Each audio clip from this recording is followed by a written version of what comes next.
wins, but I'm telling you right now that the best known will win.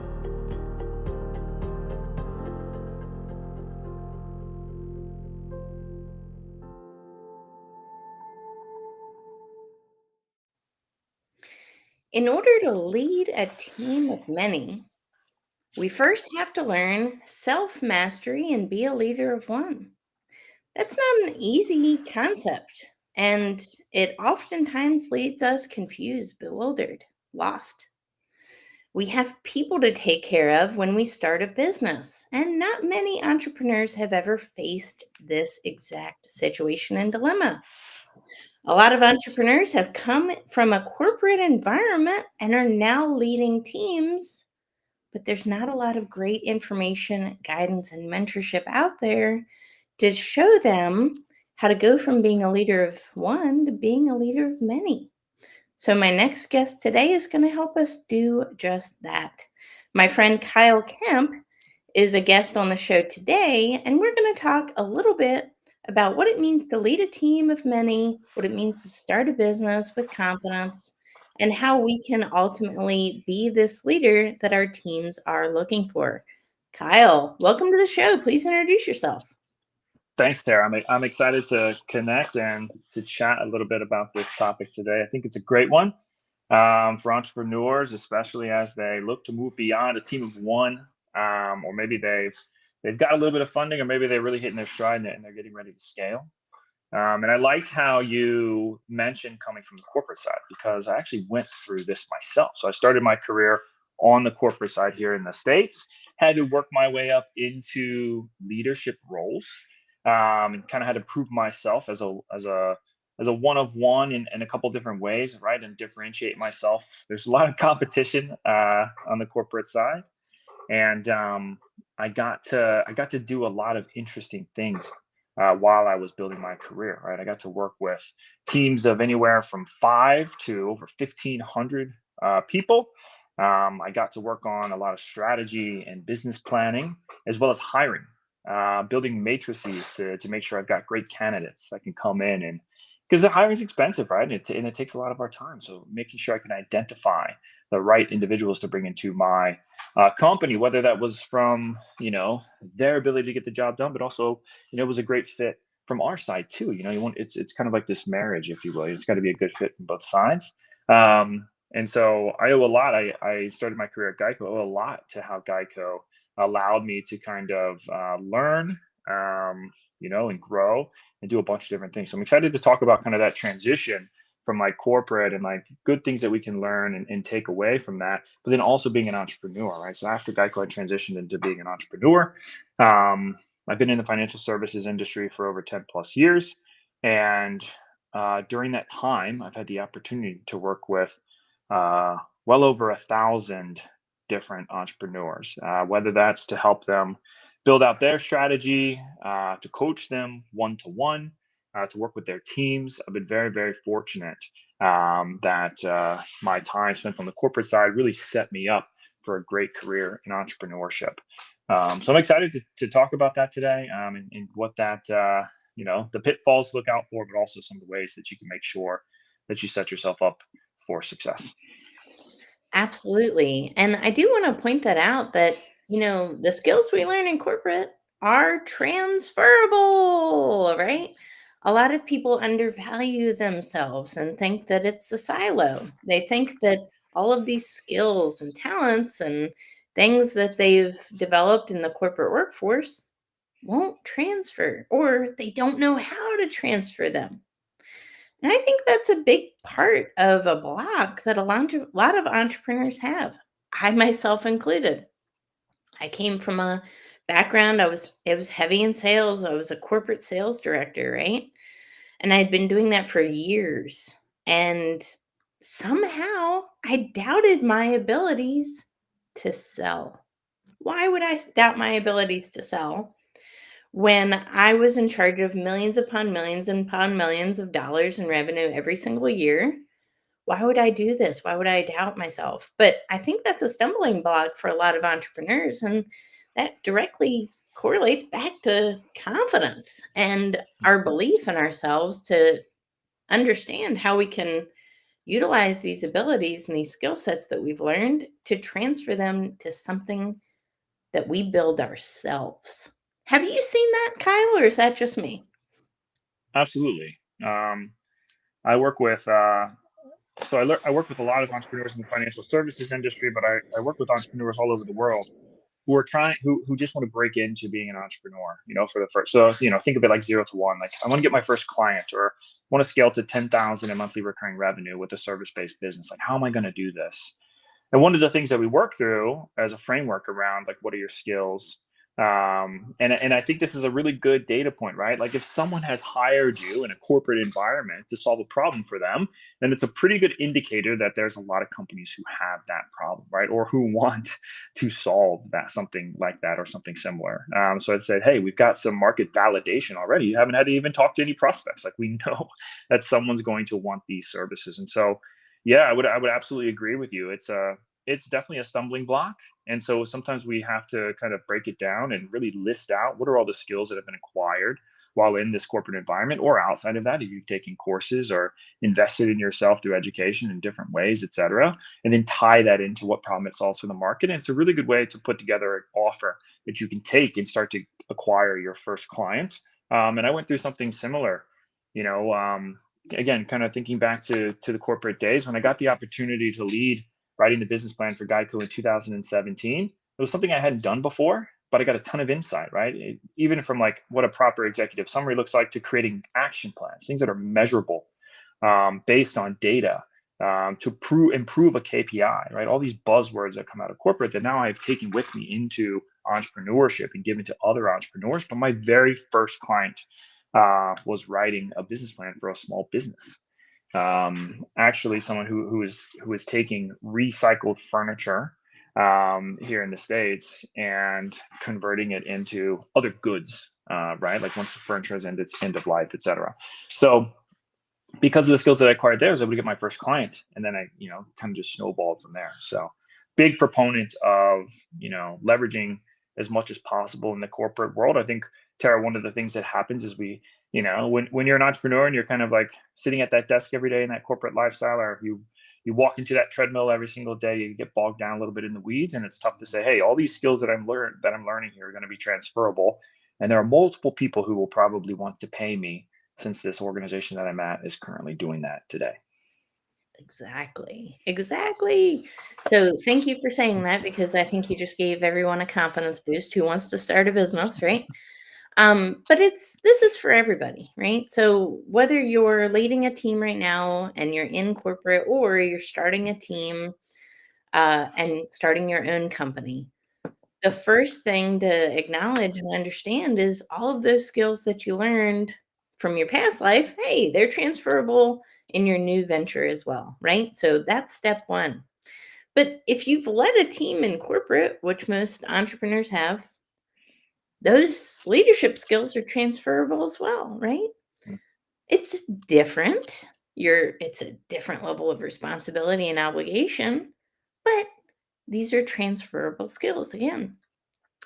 So I do think the first step in leadership, when whether we're an entrepreneur or not, is to be the team of one first and to lead the team of one first. I'm a really big proponent of this because I do believe that our talk has to follow a walk, and we can't just be the talker. We have to walk the walk and demonstrate through our own self leadership what that looks like to someone else. I think the best way to motivate, inspire, and transform the lives of others, and even the people that are working for us or with us as clients, is to be that leader. Kyle, what do you think about that? Yeah, I wrote down a note: lead the team of one or first. I think that was a great quote. And one of the things I learned about myself early on in my career was that if I didn't set deadlines for myself, or if I didn't track progress, things were going to get lost. And so, if you find that there are things, right, if you're good at self-reflection and you're able to kind of identify some of the things that you're going to struggle with, right? Imagine now that you try to bring on employees and you struggle with organization or project timelines, right? Things are just going to kind of sit in the ether and never get accomplished. So you absolutely have to be able to manage the one of one. It's more of a kind of used in the tech, right? Kind of, I wouldn't say necessarily industry, but like tech departments, right? Or project departments of different corporations. But one of the things that I like to implement for myself and for entrepreneurs that I work with are sprints, right? And so we work in like a 2 week sprint. And we'll put together, hey, what are the top actions that need to get accomplished during this period of time? And this is something that you can then take and you become really good at, right? Working, for yourself and staying organized, et cetera, the high leverage items that you need to get done during this 2 week period. And then you're able to transfer that right into your employees when you get to that point. You're always kind of keeping it moving because that's the biggest thing with startups, right? We gotta get to the next day. We gotta keep surviving. And if we can do that, right, then we give ourselves a better chance of getting to a point where we can scale. So when I realized that early on in my career, I've always had some type of self accountability, whether that's action plans for self sprints or clear dates and deadlines. Right, I like to leverage my calendar as well to set those reminders. 48 hours beforehand or what have you. That hey, this thing that you said you were going to do needs to happen. So you got to get it done. Yes, I'm a big advocate of time blocking the calendar, setting dates, deadlines, and expectations, and not just of other people, of myself, right? And again, being a leader of one first. My goal is to show other people, again, through my actions, that things are possible. Because I feel like being a leader, one of the hardest messages to convey, besides a sense of urgency sometimes, is a sense of importance and duty. Why is this so important? And what ramifications if we don't do this, right? What are the ramifications if we do this but don't do it well? And it's that clarity of language as a leader that we need to have to set those guidelines to help other people, but it also helps ourselves and to ask these same mirroring self-reflective questions. Hey self, what if I don't do this? What are the ramifications if I choose not to do this well? What will happen? Because it's really easy sometimes as well to convey this to others, but then do we take our own heed? Do we take our own advice on these things, right? And I think that's so important. And as a leader, it's really, again, it's easy to put everyone else first, and I'm guilty of this. Mhm. But we have to also show up for ourselves first, take care of ourselves, our mental health, our physical health. There's a lot that goes into this running a company and a team that I don't think a lot of people really realize, right?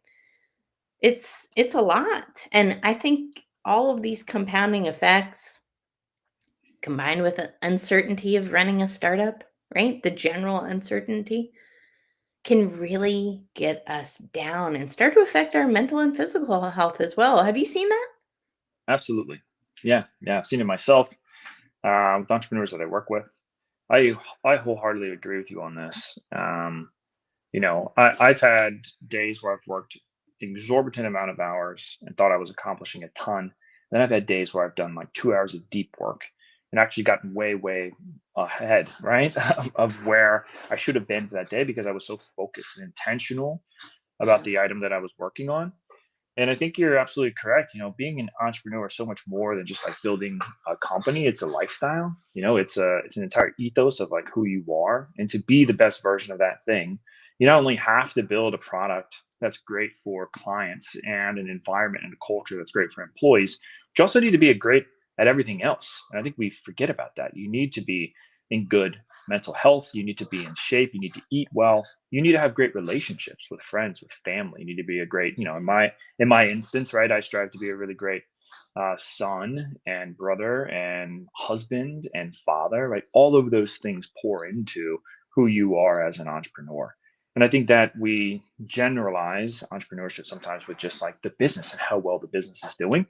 The best entrepreneurs I know, business is not just going well. It seems that a lot of things are going well in their life, right? Relationship health and business aligned. That's not a coincidence. Yeah. That's not a coincidence. It's the environment we surround ourselves with, right? And it's hard as an entrepreneur, and I know you've experienced this. Everybody's really excited until you launch. And then you think you look around, you look left, you look right, and nobody bought your stuff. Mm, And you think, I thought I had a lot of friends. I thought I had a good support system. And some of the most revealing times in our lives as human beings are when we do something big and then we look left and look right, front and center, and there's nobody there. That can be a hard pill to swallow for a lot of people because a lot of people that we start business no not many people start businesses with the wrong intentions, right? We start businesses with the right intentions. We're excited, we're gifted at whatever it is that we're doing. We want to genuinely help people, but then we don't see it around us. And this is a real turning point for entrepreneurs because I know it happens to every single one out there. It's your environment and your support system. mm, And ultimately, if going back to what you said as well, if we're not taking care of our physical and mental health, and then we look around and don't see anybody there, it's going to feel like we are failures. Why did I leave my corporate job? We say, right? Why did right. I do this? Kyle, take us back to a time, my friend, because I know Mm, it happened to me. I'll be just blatantly honest. I yeah, know it happens to you, and I'm sure it happens to the entrepreneurs you mentor as well, right? absolutely. Absolutely. I would say very rarely do I talk to someone who hasn't considered going back, right, Yeah. into kind of the corporate lifestyle. And I will also say, Tara, that I'm a big proponent of side hustles, and so like if you need to have that steady income, and you know that that you can do great work for someone too, right? I'm not a big like fan of like, hey, I'm just gonna go get a job and like do 50% of the work and like just kind of like you know mosey on through it so I can like continue to work on the thing for me. No, like give everything that you have for like this other entrepreneur that started this business, etc. If you can do that, if you can balance that 9 to 5 and then build your side hustle, that's completely okay. I think there's a little bit of shame tied to that, and I think it's admirable, right, to be able to balance both. To be completely fair, and if you need to be in that situation financially or whatever that might be, then you should do that thing, right, in that moment, in that season. But yeah, I mean, there's been times. I mean, I probably even in like the last 12 months, I've been like on full on entrepreneurship for quite a while, but even in the last 12 months, there's been roles that have come to me from people in my network or referrals, et cetera, that I'm like, oh, this is enticing. Like I should consider this, even though I've got my consulting firm and like I've got these clients, et cetera. This is something worth looking into. And I start to think about the same thing. I've got a new child and all this different stuff, and like, would it be better healthcare than we get through my spouse, et cetera? Like I'm in a very privileged position where we have something like I have things that other entrepreneurs wouldn't have, in regard to benefits and stuff like that. So if you sometimes have to make that tough decision. You have to reflect on if, being an entrepreneur, there's going to be self-doubt that creeps in, but I think you're onto something where it's like, you know, as long as you kind of have that path and you have that support system and you can continue to move forward, that's the biggest thing. You just got to get to like that next prospect, that next conversation, right? That next maybe LinkedIn post, even, posting online to build your brand, et cetera. So that right ICP will see it because when you talk about the ecosystem that you kind of create for yourself, you're also going to get a lot of unsolicited advice, from people who aren't entrepreneurs, right? Is this the right thing you should do? Is this the right time? Like how much is that going to cost? Are you taking like, I even see it still with even this past weekend, my wife and I, we were out and we're having a conversation with someone. They're asking what we do.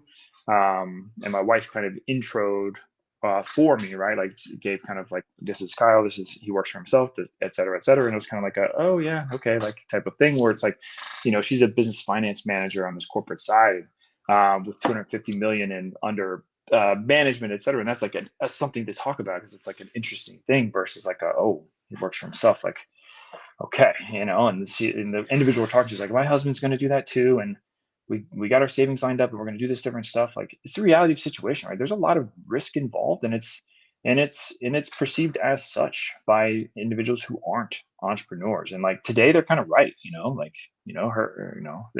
it might not be the best decision for you right now, but eventually, right, it is. It absolutely is. So finding a way and sticking with it, I would say working with, surrounding yourself or working with people who are in the similar circles, even working with a coach, right? And I know like not everyone has the additional funds to work with someone, but it is a great way to stay motivated and to make sure you always have someone in your corner to push you in the right direction.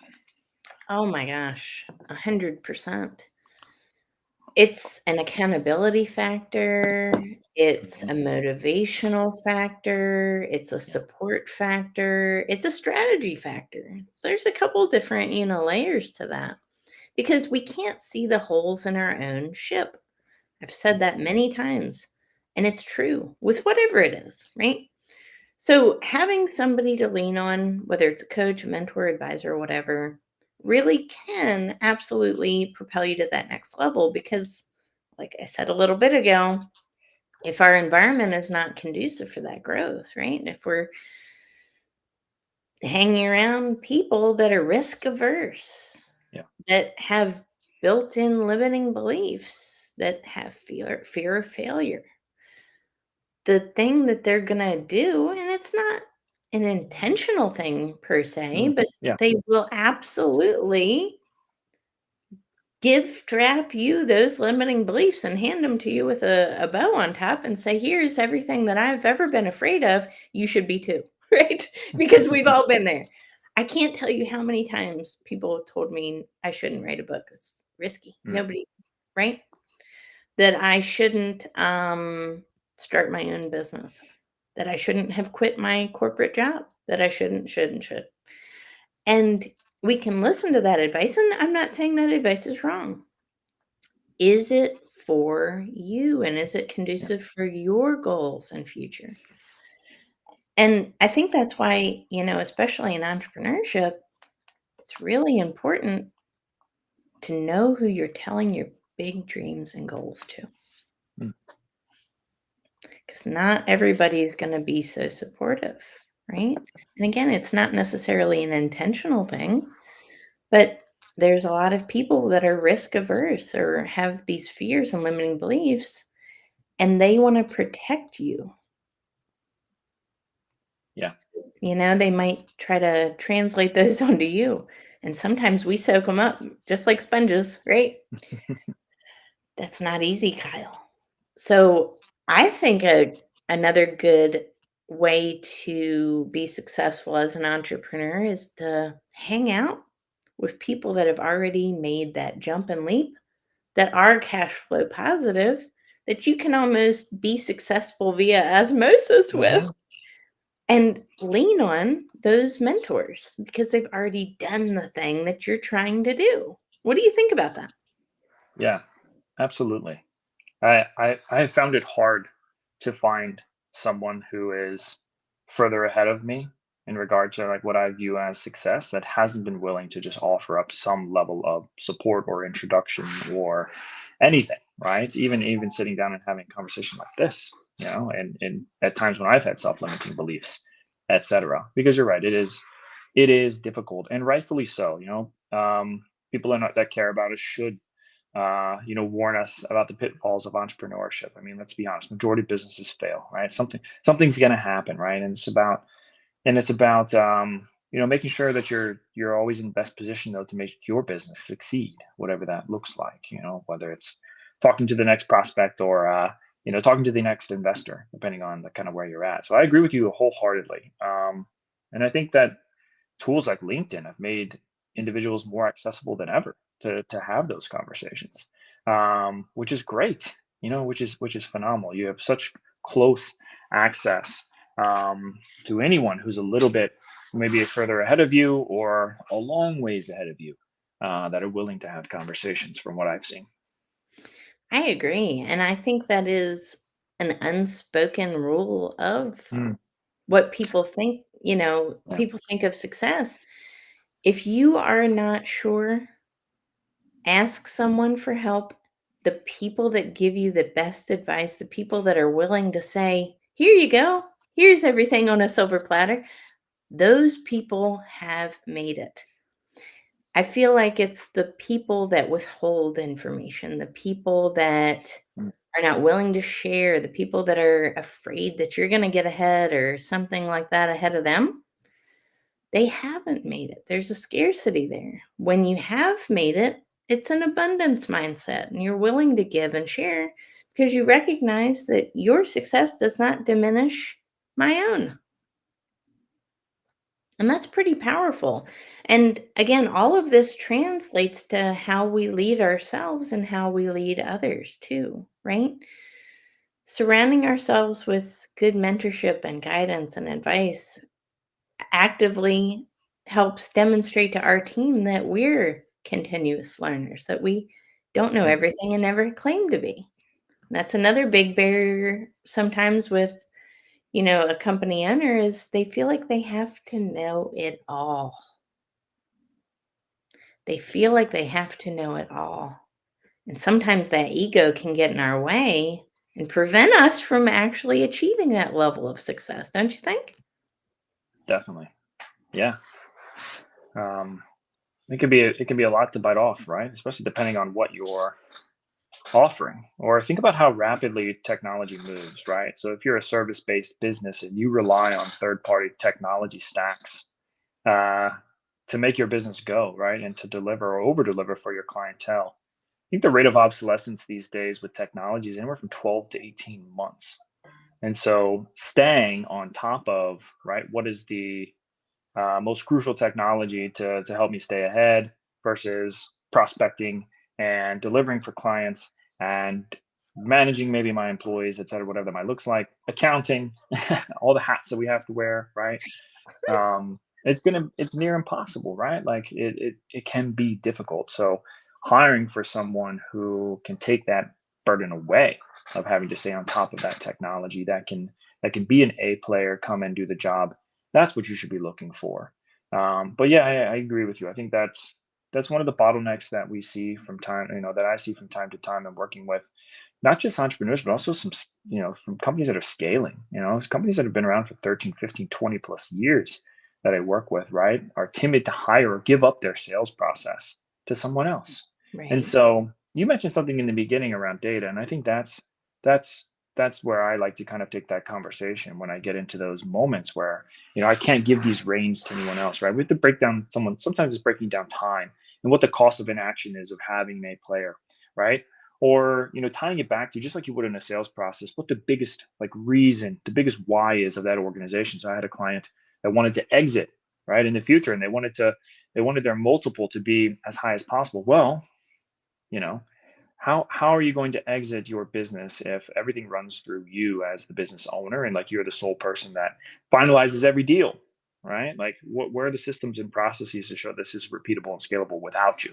They aren't buying you, right? They want to buy your business without you. And so when you can break it down and use data to show, here's the future state that you could be looking at, without that, I think we can take the ego away a little bit. So but that can be tough with self-reflection if you're kind of working through that yourself, for sure.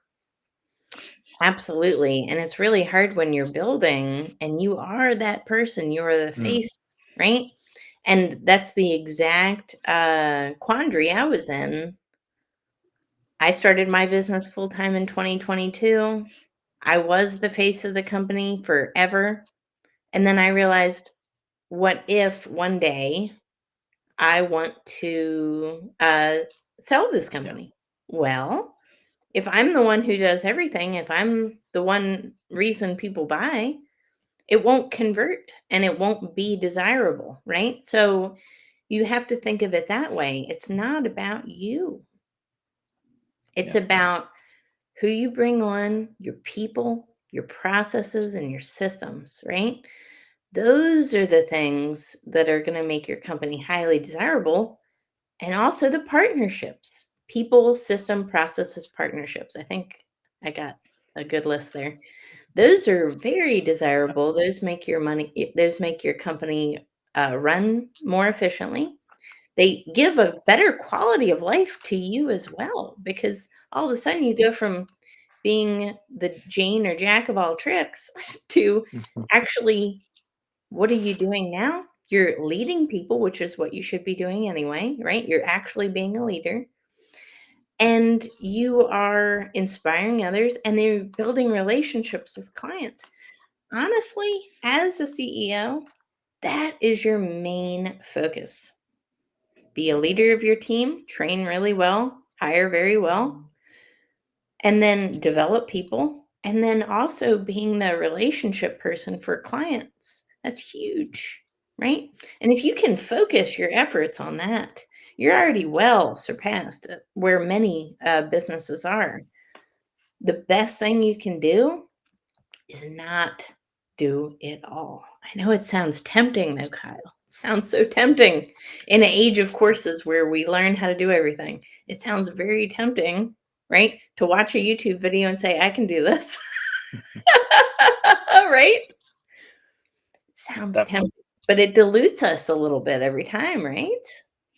Yeah, and I think technology has, certainly made us much more efficient um, over the past couple of decades, which is amazing. And uh, the average entrepreneur today, agree, they could probably do the work of 3 to 4 people, right, with the correct tools, systems, processes, and tech stack, etc. But yeah, what you're alluding to is everything that comes with that, right?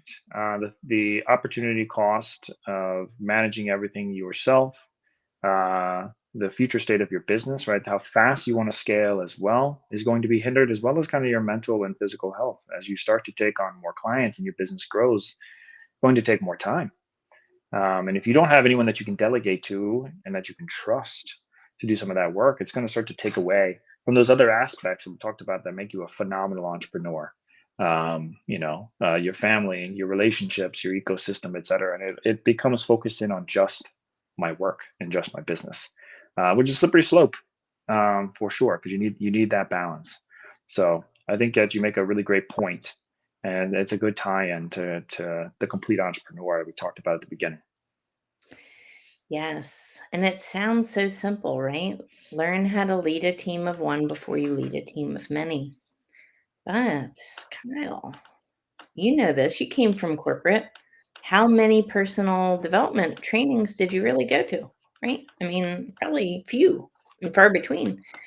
Most people that are in corporate that go into a leadership or management role don't get training for years, if ever.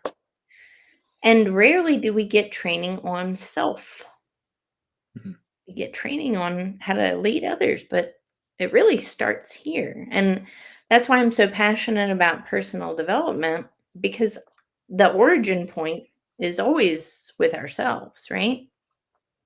And if we're starting a business, that takes a lot of confidence. It takes a lot of guts. It takes a lot of all sorts of stuff. So, in order for us to do something really big, we have to start with ourselves and always have a home to call back when things get crazy, because they will, right? We always have to be grounded and stay centered. And I think that's a great way to do it is by developing our own self first. And you know what? People pay attention. Investors pay attention, partners pay attention, clients pay attention. People can smell it. That leader Yes. of one. People know. They understand, especially another leader, right? So it's really important, and I don't want to gloss over that, because again, I think it happens a lot where we gloss over these things, but ultimately it is a real differentiating factor as a leader to be self-aware. It's so, so huge. With that falls everything from emotional intelligence and beyond. So it's really important, but I would love to know a final last piece of advice you would have for anybody listening, especially an entrepreneur, maybe somebody starting a company, right? So maybe there's somebody out there who's listening to this right now that just needs some good piece of advice before they dive head first and start that company as far as leadership or self-leadership go, Kyle. What would you Mm. say one good piece of advice would be for that person? Ooh, that's tough. Let's see. So just diving in. Um, It's a good question. I would probably advise them uh, a topic that we talked about quite a bit, which would be to surround yourself with other entrepreneurs. I would get out into networking events. I would join groups on social media. Um, if you can afford it, I would join either a course or work one to one with someone in regard to being an entrepreneur, because it is a lot to take on, especially if you're going to be making a giant transition, or if you're trying to manage both a kind of a W-2 and a side hustle as you try to increase your income. Um, Having that support system when you jump into being an entrepreneur is very, very critical. um, I'm making some assumptions here, right? That like maybe you've thought through your offer already and you kind of know who your prospects are, that type of thing. But again, like those ecosystems can help you with solving those problems, even if you don't know. So even if you're thinking about jumping into entrepreneurship, I think there's some great groups, some great people, even if it just starts with following individuals on LinkedIn to get exposed to their content, their frameworks, the way they think about things, to get ready for entrepreneurship is a great first step. I love that. Start building a community before you leap. I think Yeah. that's a huge piece of advice because I didn't do that. And guess what? It took me all this time, right, to build a community online and then have success. So there was months and months where I didn't feel like I was going to make it because I didn't have that community in place first. And then when I leaped, I had to create this a wheel like from scratch. If you already have the wheel made, and then you launch, so much easier to roll, Yeah, agree. right? I agree. I say all the time, it took me 10 years to get my first client. And then the reason I say that is because I always thought about being an entrepreneur and building a client base, et cetera. But I was focused on my career and building Yeah. that on the corporate side. But always in the back of my mind was like, I should try this, I should try that, I should do this. And it wasn't until I just immersed myself with other entrepreneurs that I got the confidence and was like, I can do this. And then it started to snowball from there, like you're saying. Confidence is a good first step, but I will say to anybody listening, if you have the desire within you, you have the ability. That is the first thing. The confidence is going to keep the fuel going. So you have the desire, you pair that with confidence, all of a sudden, those skills that you need, they'll come to you. Or if you don't if they don't come to you, the people that have those skills will appear in your life and it'll be a good fit. And then all of a sudden you'll go one step further. But have the confidence and make sure you're surrounding yourself with, as you said, Kyle, people who support you in your goals and dreams. I think that is so perfect and so timely. Thank you so much for sharing your wisdom of entrepreneurship, being a guest on the show, and for everyone who tuned in today. Guys, make sure you hit subscribe, follow this show, share it with your friends, and leave a review because we can only grow as far as my audience supports. So make sure you're supporting. But thank you so much for coming on the show today, Kyle.